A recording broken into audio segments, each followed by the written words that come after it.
Hi friends, आज की इस नई वीडियो में आप सभी का स्वागत है। आज हम पढ़ेंगे इकोनॉमिक्स और MJC 7 और सेमेस्टर 4 यूनिट 1। इसका हम जो क्वेश्चन है सब्जेक्टिव, इसको अगर कर लीजिएगा तो इससे ही रिलेटेड एग्जाम में सारा क्वेश्चन आएगा।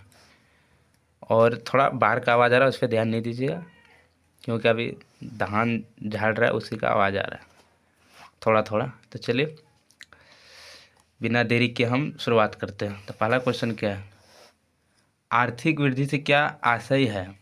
तो चलिए, आर्थिक वृद्धि का मतलब उत्पादन मात्रा में वृद्धि। अगर आप किसी चीज़ का उत्पादन कर रहे हैं उसमें वृद्धि करना क्या होता है, आर्थिक वृद्धि। तो मेडिसन के अनुसार आय स्तर को ऊंचा करना सामान्यतः अमीर देशों में क्या कहलाता है, आर्थिक वृद्धि कहलाता है। जो आय है व्यक्ति की, उसका स्तर जो उनको ऊंचा करने में ज़्यादा मिलना, उसी को कहते हैं क्या, आर्थिक वृद्धि कहलाता है। अर्थात आर्थिक वृद्धि का संबंध देश के प्रति व्यक्ति आय या उत्पादन में एक मात्रात्मक निरंतर वृद्धि से है, जो श्रम शक्ति उपयोग पूंजी और व्यापार मात्रा में प्रसार के साथ है। यानी कि जो है आर्थिक वृद्धि क्या किससे संबंध है, क्या बोला, प्रति व्यक्ति आय या उत्पादन में निरंतर वृद्धि से, श्रम शक्ति का उपयोग करके या पूंजी का उपयोग करके या व्यापार का उपयोग करके, यानी कि वृद्धि होना चाहिए। तो चलिए, पहला क्वेश्चन हमें लगता है समझ में आ गया होगा आप लोग। अब दूसरा, आर्थिक वृद्धि से आप क्या समझते हैं। देखिए, सॉरी, आर्थिक वृद्धि नहीं, आर्थिक विकास से आप क्या समझते हैं। तो आर्थिक विकास निरंतर चलने वाली प्रक्रिया है।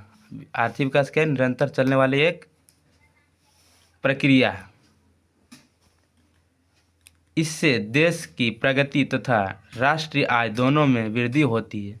आर्थिक विकास से आशय राष्ट्रीय आय में वृद्धि क्या होता है, आर्थिक विकास का जो है किससे आशय, राष्ट्रीय जो आय में वृद्धि करना, गरीबी दूर करना तथा सामान्य जीवन स्तर में सुधार करना है, जिससे कि देश की आर्थिक दृष्टि सुदृढ़ एवं संपन्न हो सके। यानी कि जितना अच्छा से विकास होगा उससे देश की प्रगति होगी। तो ये भी समझ में आ गया होगा आप लोगों को। और हाँ, एक चीज़ और ऐसा, मायर एवं बोल्डिंग के अनुसार भी कुछ बोला है कुछ अर्थशास्त्री ने।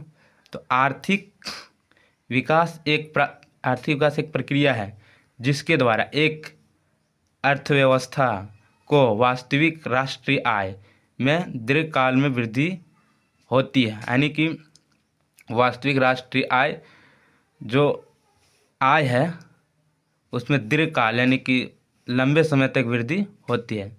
वास्तविक राष्ट्रीय आय यानी कि जो किसी में अगर हम उत्पादन करते हैं उससे कमाई जो होती है, और जो बोल के वास्तविक राष्ट्रीय आय से दीर्घकाल में वृद्धि होती है, यानी कि लंबे समय तक वृद्धि होती है। वही चीज़ बोला उसमें। आप देखिए तीसरा क्वेश्चन, भारतीय अर्थव्यवस्था की विशेषताओं को लिखें। भारतीय अर्थव्यवस्था की निम्नलिखित विशेषताएं। तो पहला है कृषि की प्रधानता, यानी कि जो भारत की अर्थव्यवस्था है उसमें कृषि का बहुत बड़ा योगदान है। और प्रति व्यक्ति निम्न आय है, हाँ यहाँ पे है। और जनसंख्या की अधिकता है। पूंजी की कमी है, किसी भी चीज़ का अगर हम उद्योग या उत्पादन करें तो हमें पूंजी की कमी होती है। पाँचवा है आर्थिक असमानता। छठा है आधारभूत संरचना का अभाव। अब आधारभूत संरचना क्या होता है, क्वेश्चन आ गया, उसको भी थोड़ा समझ लेते हैं। 4 नंबर देखिए, आधारभूत संरचना से क्या आशय है। आधारभूत संरचना के अंतर्गत कच्चे तेल की खोज और परिष्करण, विद्युत उत्पादन, कोयला, स्टील व्यवस्था एवं परिवहन से रेल, सड़क, बंदरगाह एवं हवाई अड्डा, इन सारी चीज़ क्या है, आधारभूत संरचना है। से कि अब क्या वित्त व्यापार आदि आते हैं, यानी कि व्यापार आदि भी आते हैं। और किसी भी देश का विकास उसके आधारिक संरचना पर निर्भर करता है। क्या उसके आधारिक संरचना पर निर्भर कर, यह विकास को गति देता है। भारत सरकार वर्तमान में आधारिक संरचना पर निवेश कर रही है। यानी कि अभी जितना भी विकास की प्रक्रिया है उस पर अभी निवेश कर रही है। रेल सड़क बंदरगाह एवं हवाई अड्डा, इन पे वित्त व्यापार, इन सब पे काम कर रहा है। देखो संपोषित विकास से क्या आशय है। संपोषित विकास एक विश्व स्तरीय मान्यता या मान्य शब्दावली है जिसका प्रयोग विश्वव्यापी समस्याओं जैसे भूमंडलीय तापकरण, वृद्धि पर्यावरण संबंधी विषय, बढ़ते प्रदूषण, परिस्थिति संतुलन आदि को व्यक्त करने के लिए किया जाता है। संपोषित विकास का प्रयोग ये विश्व स्तरीय मान्य शब्दावली है। इसका उपयोग हम लोग किस चीज़ में करते हैं, इसमें पूरा लिख दिया गया है। चलिए अब अगला क्वेश्चन देखते हैं।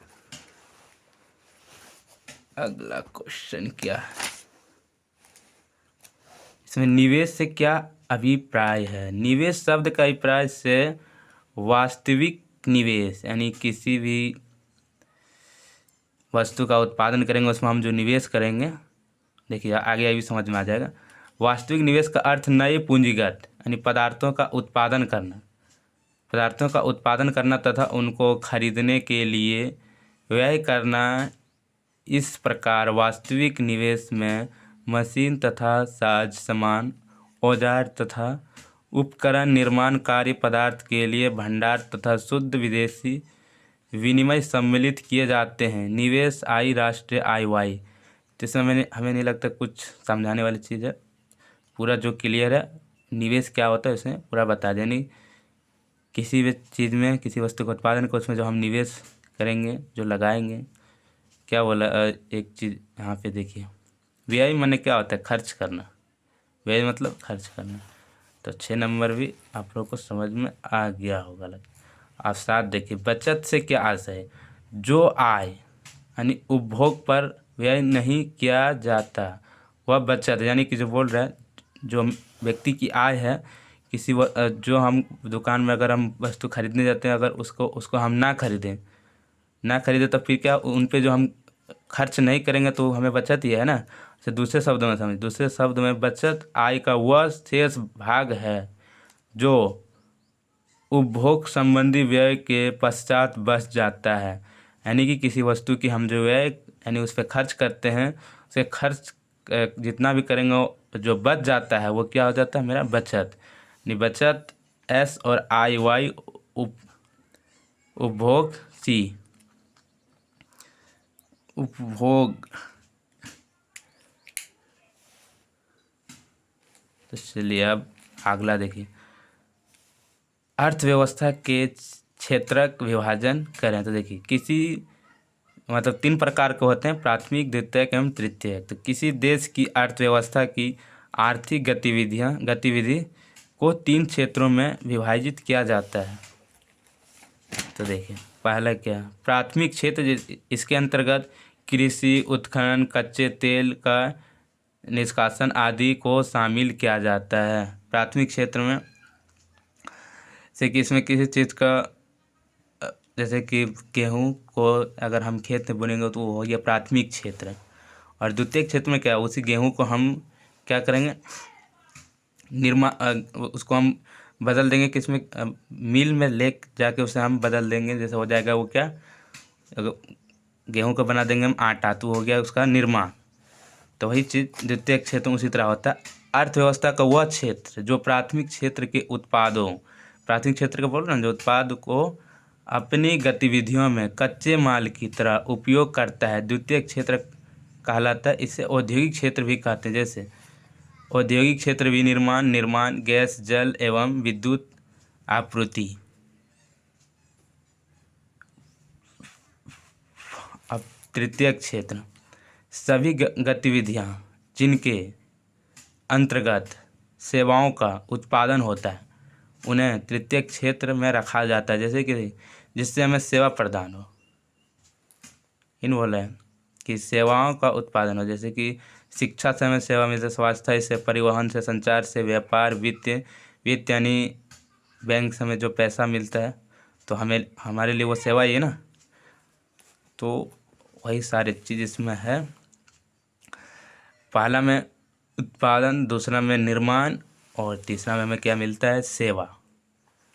तो उम्मीद करते हैं यहाँ तक पूरा समझ में आ गया होगा और ये बहुत ही इम्पोर्टेंट क्वेश्चन था। ऐसे कर लीजिएगा, हमें नहीं लगता है कि इससे ही रिलेटेड क्वेश्चन आएगा।